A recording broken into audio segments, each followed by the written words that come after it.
Welcome to this edition of NAFI's Briefing Room, our video series where we like to talk about different instructional topics and usually suggested by you, the NAFI member. Today's topic is straight and level. It seems like an obvious thing, but it's proven to not have a lot of guidance by the FAA or in the FAA manuals. So we've arranged a panel of our experts here. And today we have NAFI Chairman, CFI II MEI, Bob Mader. Howdy. We have CFI II Aaron Dabney, owner of Waco Flight Training. Howdy. He's also a four-time master instructor, I might add.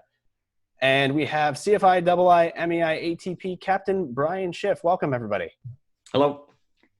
So once again, this was a topic that was suggested by one of our members, and he was just hoping that maybe we could provide some tips, tricks, and possible guidance on what it means to teach straight and level, especially for a new instructor. So, Bob, let's start with you. What do you got?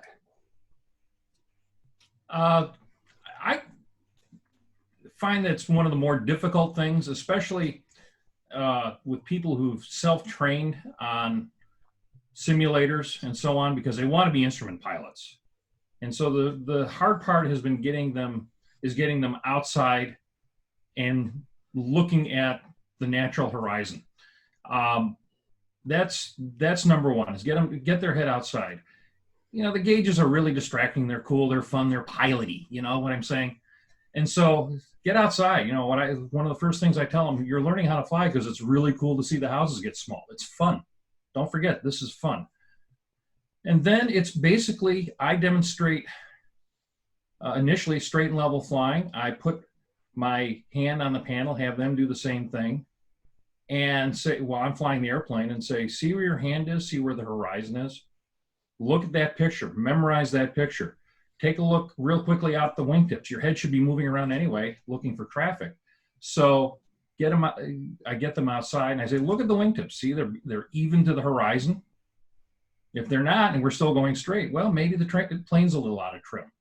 You know, maybe we need, if it's a Piper, for example, adjust the rudder, that type of thing. Make sure we're not slipping through the air.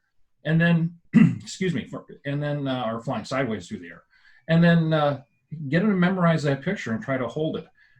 There's some other things I'd like to talk about as we move along, but we've got smarter people on this panel than me, so I'm going to defer to them. Aaron, you're up next. Any tips? I'll start off by kind of tacking on to what Bob said. You know, one thing that I used to go with a lot was, hey, what is the ratio of ground to sky supposed to be in this airplane to indicate we're level? You know, like if we're in a 172, you're looking at about 1/3 ground, 2/3 sky. But something I actually stole recently off of one of my CFI candidates that I was teaching is, we were in a 172 and he puts his hand up on the glare shield and says, hey, shoot the horizon. And sure enough, on a 172 and in a Cherokee 180, I've learned as well, if the horizon's on your little barrel right here, you're level. So this is another good reference to use. Another thing that I see as a problem with straight and level flight is improper trim usage. I've inherited a lot of students that it's the phrase we use out in the country is they're just trying to kind of figure it out like it's new every single time. They're trying to hold their mouth right. Okay, well, where's the trim need to be a day? And if we can give them a formula, you know, given a certain power setting, given a certain airspeed, given a certain attitude, given a certain trim setting, it ought to work every day, right? So if we can give them step A plus step B plus step C leads to this result, and we can replicate it, now it's not a mystery. Now we're not trying to stir the cauldron and see what comes up this time. So I think anything we can do to sort of give them, hey, here's the rubric you plug into, and it's going to work, it demystifies it. Brian, you're up next. What they said.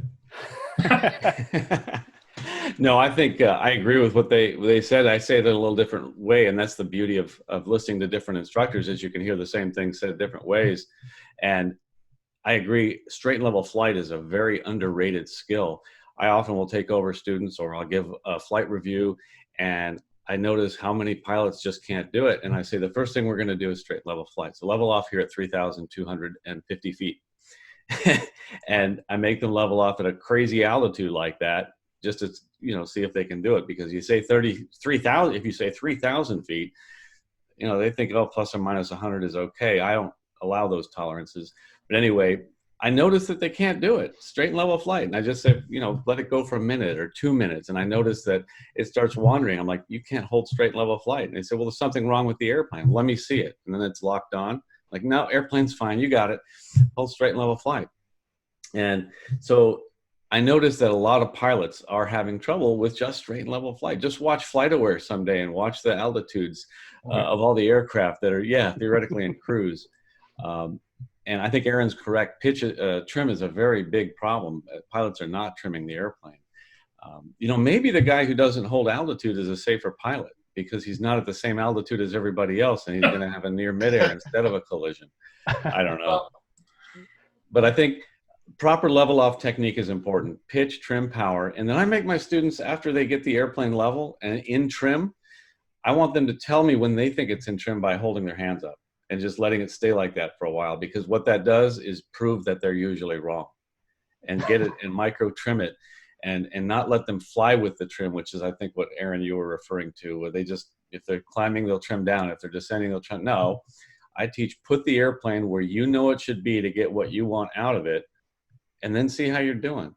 And I teach, like, I've never heard of the aim the pistol, but I always teach 4 fingers. So you set your hand on the glare shield, and the horizon, should be 4 fingers below or above the cowling of this, like on a Cessna 172. Your airplane may vary, but know where it should go. Put it right there and hold it there. Trim it so you don't have to hold any pressure. So I think that's huge for altitude. And then also choose an object in the distance. Get their eyes out, like Bob said. Look at something very far away. When you're in your car, if you're looking down at the road in front of you, you're going to be weaving back and forth. If you're aiming toward the end of the road or the end of the center line, then you're aiming more of a straight line. So I think getting the eyes out, looking at something straight ahead and far away will also help. If I may add on to what Aaron and Brian said, getting them to look at something far away. People who've flown with me, the instrument pilots who've flown with me, that know that I'm really harsh about headings and so on. Not harsh. Demanding, maybe. Insistent might be a better word. When they fly with me VFR, they'll say for a flight review or part of a flight review, they'll say, where do you want me to go? And I'll just wave my hand out the window. That way. What? Go that way. Don't get me in airspace. Don't get me in trouble. Just go that way. And then I see what the track looks like. And then I point out to them, and this is more of a tracking issue than it is straight and level, but I say, do you see the world shifting left or right in the window? You're not going straight, relative to the center of gravity of the airplane, which in smaller airplanes is about where our seats are. The other thing that happens in a newer technology airplane, say something with G1000 in it, is they're so intent on maintaining altitude or airspeed, their data computer is extremely sensitive, and they start chasing it. So now we're into pilot-induced oscillations. Now they can't keep up with that thing.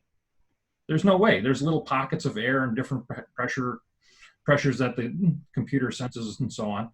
And I'll say, just leave it alone. It's fine. I got a trick for that. Okay. But last but not least, say in a six-pack airplane, what I've been known to do, I think somebody's having difficulty maintaining straight and level or maintaining level, is I'll cover up the altimeter and just say, fly. Fly. And if you're doing it right, if I uncover the altimeter, you should be within about 50 feet of where we started. Mm-hmm. That's the benefit of putting them in the back seat of a Cub. They can't see it anyway. True enough. Well, and as a caveat to pretty much everything you guys said, I even take it and back it up one step further from the very, very beginning. When I have a new student, I always make sure they're very conscious of where they're sitting so that they understand that that's important. I want them to know how high they're sitting if their seat goes up and down. I want them to know how close or back they are, because if I can get them to understand what straight and level is in one spot, and they can make sure that they're sitting in that same spot that's comfortable each and every time, it makes it a lot easier to replicate. Because I had one student who was a little bit shorter, and she was always readjusting her seat, and that was causing her view perspective to change each time. And it took us a couple flights to really realize what was going on because, to use Brian's technique, I always teach the hand thing too. Once I'll get it straight and level and I'll hold on to the airplane, stick your hand up there. Is it 4 fingers below the horizon? Is it 3 fingers below the horizon? Whatever that might be, it should be that each and every time. So if, you'll always see one of my students, especially if they're private, where they're trying to figure it out and they'll just go, that looks about right. That looks okay. But that doesn't work if they sit in a different spot each time. Then I believe I think all 3 of you made this point. We used to teach in Syracuse at the university that I used to instruct in. And the shiny objects, the TV screens, all the data, it's just so overwhelming, especially for a new pilot. So, we had these nice covers and just put the cover right on the thing. Well, what are you doing? I can't fly without. Yes, you can. And the big picture's point, outside. Exactly. Yeah. Look at the cool things out there. Look at the tower that's way off in the distance. And I'll let them do it for a minute and a half, and I'll pull it off and I'll go, okay, well, how close to your altitude are you? I'm right on. How did that happen? Well, you're in your own head. You're looking at too much. So I agree with everything you guys said. Don't forget birds. I'm going to be proven wrong by an ornithologist, but birds don't have altimeters, at least not the way we understand them. Right. They don't hold their altitude either. Well, actually, have you watched a flight of geese? Yeah. They will hold. They will hold altitude. Well, I think as a technique and a more specific technique, what I teach is from the get-go with primary students is to look out the window. The big picture is outside. That if you want the big picture, look outside. The micromanaged picture is inside. So I teach them the proper level off is important to do first. So pitch, trim, and then power, but do it outside and do it and start it at the right time. So from 50, if they're climbing at 500 feet per minute, for example, then from 50 feet prior to their level off altitude, they don't get an altimeter because it's irrelevant at that point. You just need to put the airplane where you know it should be by looking outside to get what you want out of it. So 50 feet prior to level off altitude, I cover up their altimeter and the VSI, and I say, look outside, give me 4 fingers below the horizon. And like I think Bob said, keep your wingtips the same distance from the horizon. Notice how I'm doing that. I'm looking for traffic while I'm doing it, which is very important and cannot be understated. So I say, now I want you to hold your altitude for a minute. And they don't get the altimeter for a minute after they've leveled off, and get it in trim, hold that pitch attitude, hold the airplane where you know it should be. And amazingly, I uncover the altimeter. It's spot on. Yeah. I want to piggyback off of a word that John said that I think is real important that we repeat, and that's replicatable. Now, whether we're talking about straight and level flight or any other maneuver, I think one of the best pieces of advice, and you guys would probably agree, that we can give to a new CFI is if we're teaching our students replicatable behaviors, we're doing the right things. Mm-hmm. If they're having to try and reinvent the wheel every single time, we haven't done our job. Yeah. One other point that I think we ought to make is that, get this off my window, is that this might be a symptom of moving on beyond the basic building blocks too quickly, because we think straight and level is such an obvious thing. Okay, we did straight and level, we spent 2 minutes on that, and now let's do coordinated turns, and before you know it, okay, let's go ahead and get on the stalls and steep turns because we want to get to that landing and get them soloed.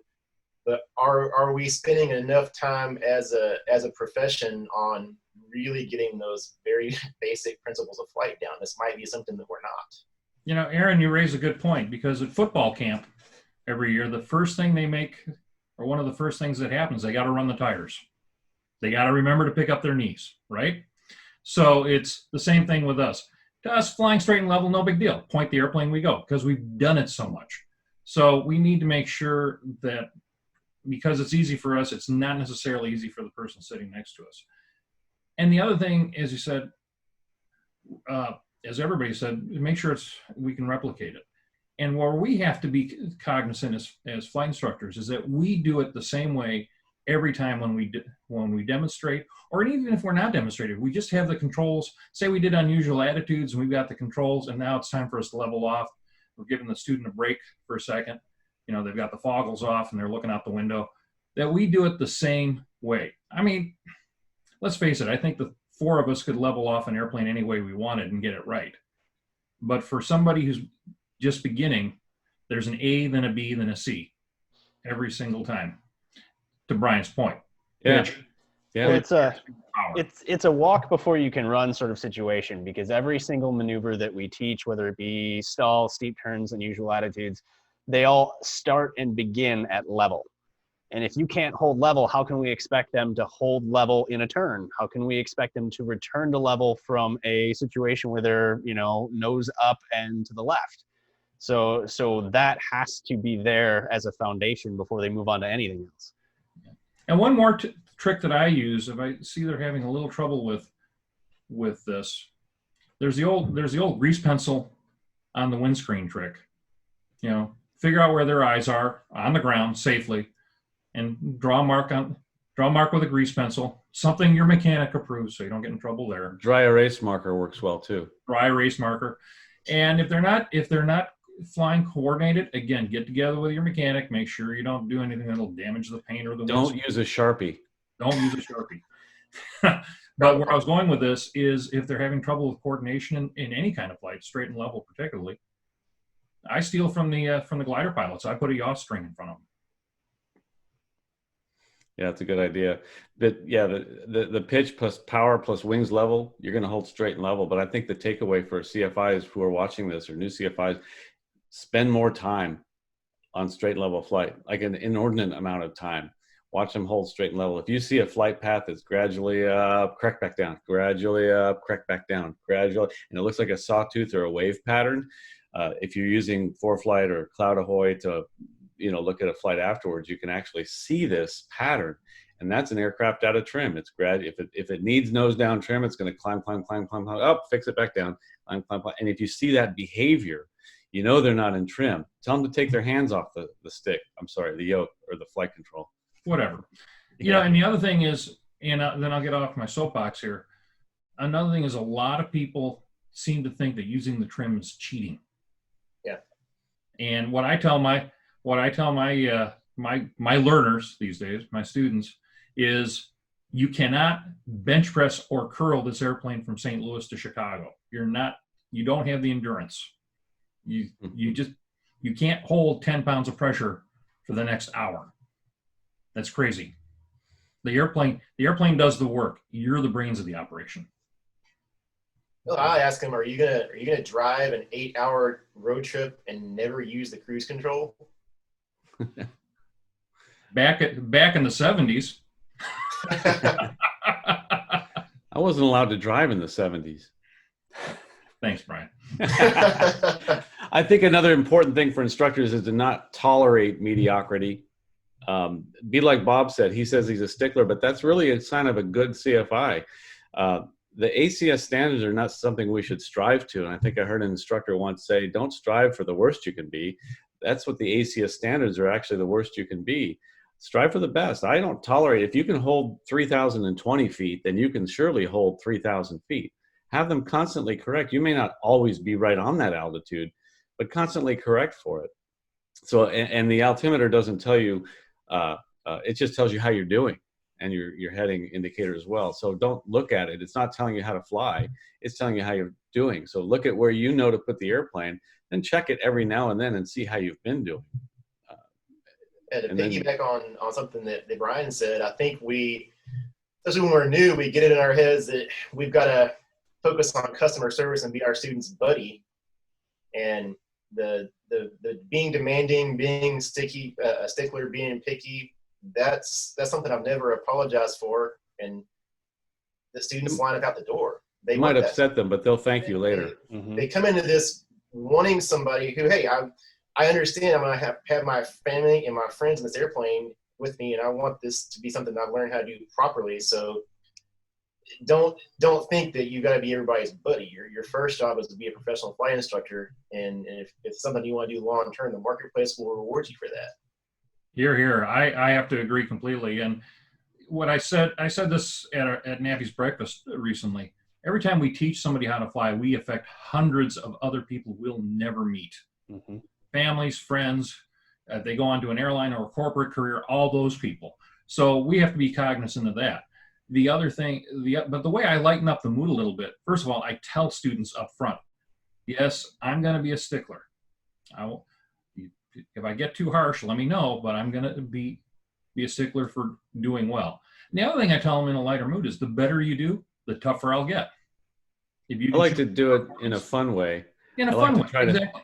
And Yeah, make it fun though. Like I'll, narrowing the parameters. yeah, if you aim for the bullseye and you fall short, that's not a big deal. If you aim for the plus or minus 200 that the ACS allows and you fall short, oh, that's a big deal. So Yeah. aim for perfection. You're going to fall short. That's okay. Tolerate it. But I also ask them, regarding maintaining altitude or heading, when they don't do exactly like I said, I just said, do you know what the act of maintaining heading and altitude is for? And they'll say, well, so you don't go this or no. Or the center line of a runway. What's that for? Well, it's so you don't hit objects. No, all these things are for professional pilots. Right. So if you don't, if you want to just leave it to them, that's fine. I had a guy on flight review one time. I forget how many landings we did, but he could not land the airplane on the center line. And the debrief, of course, that comes up as a major issue. And no kidding, looks at me with a straight face and it says, "I'll leave that for the professionals." And I said, "I guess so." I always tell them that I said, you know what, this is a safe bet for me because you obviously can't do it. This lesson, my time is free. If you make that center line, this next landing, you know what? It happens. So sometimes they just need motivation, but that costs me money.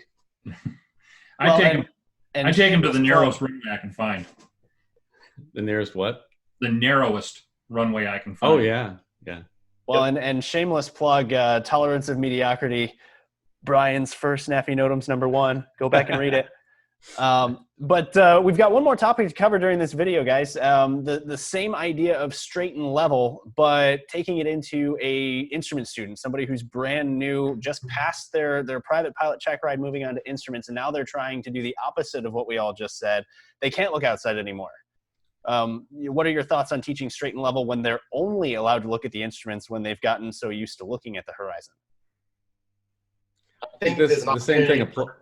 Go ahead, Aaron. Okay. I think there's an opportunity for positive transfer of learning if we use the same ideas.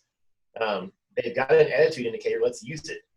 We kind of to Bob's point with the G1000. Yeah, we've got these numbers that we're on the surface a whole lot more cognizant of when we're flying IFR, and so it is easy to go chasing numbers on the altimeter, on the VSI, whatever. But let's start with attitude and power setting and build the rest in. I think that's the simplest way to start with this.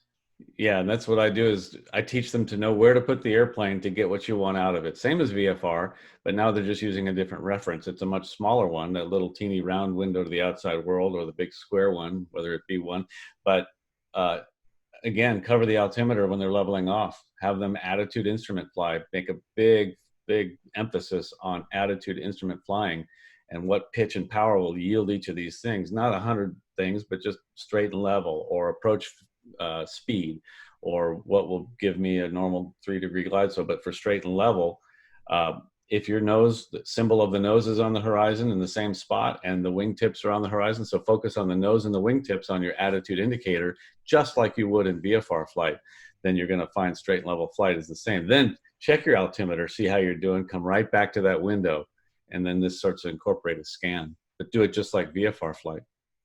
The first thing I do with a brand new instrument student is I tell them I've been asking for 90% outside, 10% inside if they've been flying with me before. Now I say, now you have special permission. You're not going to put foggles on yet. Well, it's my first instrument lesson. That's okay. Don't put on foggles. We're going to turn things around. I want you 90% inside, 10% outside. I'll be watching for traffic, and I'll be flying the airplane for a few minutes. And then I'm going to put the airplane straight and level. I want you to look at the attitude indicator and correlate that with the horizon. Look at the altimeter, correlate that with the horizon. Look at the DG, correlate that with the wingtips, and so on and so forth. And I show them the how this all relates to the real world. And then I show them, and I'm going to borrow a term from Wolfgang Langewiesche here from Stick and Rudder, the gaits, G-A-I-T-S, as in a horse, the gaits of the airplane. I'll slow the airplane down, maintain altitude, and say, okay, see, now we're at half a dot above the horizon at this speed. At this manifold pressure or RPM, we've reduced to this speed. This is how far above the horizon we are. We're still straight and level, just the nose is up. This is something you've been doing all along. but now you're going to be even more aware of it because it's going to get micromanaged by that little or even big gauge right in front of you. And then I let them do it again. No foggles yet. Just let them walk through it, change airspeed, and my only goal is keep going the direction we're going, you know, or whatever. We pick a course, a heading, and if you ever looked at a pattern that I fly, you'll see it'll look like I'm searching for somebody on the ground when we do that, because I'm just back and forth over the same field over and over again. And then they can put the foggles on. And then they try it again. And that's, as Brian said, and Aaron too, that's the start of the scan. That's how they start learning to scan the instruments. Yeah, I mean, I agree, and I used to do a lot of those similar techniques. At the university, we had the benefit of some really, really nice state-of-the-art simulators. And I know that's probably not the vernacular we're supposed to use, but just for the sake of argument, we'll just call it that. Once they had sort of that foundation that Bob's talking about, what was really nice was I could then start failing things. And even if we just, I take the airplane and say, look, I'm going to fail the attitude indicator. And then I would start doing something and I'd tell them, hey, what are we doing? You know, are we climbing? Are we descending? Are we holding level? Well, how do you tell? And incorporating that scan like Bob was talking about and forcing them to figure out which instruments are, as the FAA would say, primary and secondary for climbs, descents, turns, whatever. It was forcing them to then start looking around to figure out, you know, what was happening. And then you unfreeze one and you freeze the next one and make them figure out a different way. And I found that by doing that, their ability to determine a little bit quicker and more accurately whether they were straight and level or in a very, very slow climb or descent was improved. Yeah, simulator is a great tool for doing things like that. And in the airplane, I have a stick with a paper on it, and I'll cover different instruments at different times, and I kind of force the student's eyes to go where I want it to go. And again, I have, like to Bob's point about certain gates, I have 4 pitch and powers that they got to know. Yeah. One of them is straight and level cruise, nose on the horizon at 2,500 RPM, for example, is going to give me straight and level cruise. If I'm going to shoot an approach or start holding, like in a 172, 2,100 RPM, nose about 1 nose ball width above the horizon is going to give me 90 knots straight and level flight. So what I do is I say, and there's a couple more they need to know, not too many. Those 4 they have to know, but those are 2 of them. And then I say, okay, we're in straight and level cruise. Give me 90 knots. And I immediately cover the airspeed indicator and the altimeter. And they don't care because they're just going to put the power back to 2,100 RPM, trim it as they slow down because it'll change. It's just a target. And the ball the nose of the airplane, that representative nose that is the dot on the attitude indicator, 1 wing width or nose width above the horizon, and just hold it there. Trim it out. When they're done, I take my covers off the instruments, and all of a sudden, look, they're at their altitude and they're at 90 knots. So knowing where to put the airplane to get what they want out of it, crucial. All goes back to having a list and teaching replicatable behaviors. Yeah. One thing, and this conversation reminds me, for the newer instructor, learn the airplane. 90 knots in a 172 looks different than 90 knots in a 182. Oh yeah. Different pitch attitudes. And so before you start, and this comes up because I have a student who owns a really nice older 182, and I had to remind myself, oh, this is a 90 knots is a 1.5 in this airplane, just because of the nature of the airplane. It makes perfect sense. And hey guys, any closing remarks before we say goodbye to the members here? Yeah, just don't tolerate mediocrity as an instructor.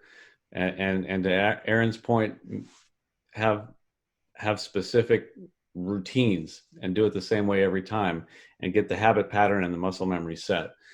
And especially with that trim is important. And I have to agree. Remember what you read in the FOI about the building block nature of learning. They didn't put that in there because they wanted to take up space in the book. It's true. And if we neglect the early building blocks, we're going to be wondering why they suck at everything else.